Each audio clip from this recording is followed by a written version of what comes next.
রাহমাতুল্লাহি ওয়া বারাকাতুহু। ওয়া আলাইকুম আসসালাম ওয়া রাহমাতুল্লাহি ওয়া বারাকাতুহু। আমি আপনাদের সামনে ইসলামের নারীর অধিকার ও সম্মান সম্পর্কে কিছু আলোচনা করব। এই আলোচনার মূল থাকবে নারীর শিক্ষা, ইসলামের নারীর অধিকার ও সম্মান, মা হিসাবে নারীর সম্মান, কন্যা হিসাবে নারীর সম্মান। আসুন আলোচনা করা যাক। মানুষ সামাজিক জীব, অন্যদিকে প্রকৃতির অংশ। তাই মানুষকে জীবন ধারণ করার জন্য প্রাকৃতিক এবং সামাজিক বিধান মেনে চলতে হবে। কেননা কোনো ব্যক্তি যদি সামাজিক এবং প্রকৃতির বিধান ভঙ্গ করে তাহলে তার ধ্বংস অনিবার্য। আসুন ইসলামের নারী অধিকার এবং সম্মান সম্পর্কে কিছু জানা যাক।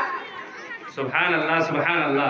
কোরআন শরীফে পবিত্র কোরআনে বলা হয়েছে নিসা অর্থাৎ মহিলা শব্দটি 57 বার এবং ইমরা অর্থাৎ নারী শব্দটি 26 বার উল্লেখ রয়েছে।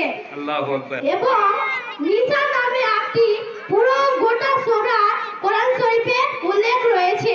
এছাড়াও কোরআন শরীফে বিভিন্ন আয়াত ও হাদিসে নারীর অধিকার, মর্যাদা ও মূল্যায়ন সম্পর্কে সুস্পষ্ট বর্ণনা রয়েছে।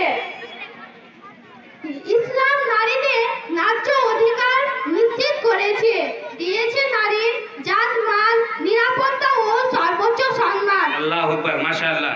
এবার আমি আপনাদের সামনে নারীর শিক্ষা সম্পর্কে কিছু আলোচনা করতে চাই। ইসলামের নারীর শিক্ষা সম্পর্কে পবিত্র কোরআনে বলা হয়েছে, তোমরা নারীদের উত্তম আচরণ করো এবং উত্তম আচরণ করার শিক্ষা দাও। মাশাআল্লাহ। মহানবী সাল্লাল্লাহু আলাইহি সাল্লাম ঘোষণা করেন, যে ব্যক্তি কন্যা সন্তান আছে সে যদি শিক্ষা সহ সব ব্যাপারে তাকে দেয় তাহলে আল্লাহ তাআলা তাকে জান্নাতে প্রবেশ করাবেন। মাশাআল্লাহ। তিনি আরো বলেছেন, তোমরা নারীদের উত্তম আচরণ করো এবং উত্তম আচরণ করার শিক্ষা দাও। পবিত্র কোরআনে বলা হয়েছে, মুসলিম প্রত্যেক নারীদের প্রতি ইলম শিক্ষা অর্জন করা ফরজ। মাশাআল্লাহ। তাই ইসলামের মহাগ্রন্থে হযরত আয়েশা রাদিয়াল্লাহু তাআলা আনহু 2210 সব সাহাবা কেরামের মধ্যে দ্বিতীয় সর্বোচ্চ। এবার আমি আপনাদের সামনে আলোচনা করছি নারীদের, ইসলামের নারীর সম্মান ও কর্তব্য।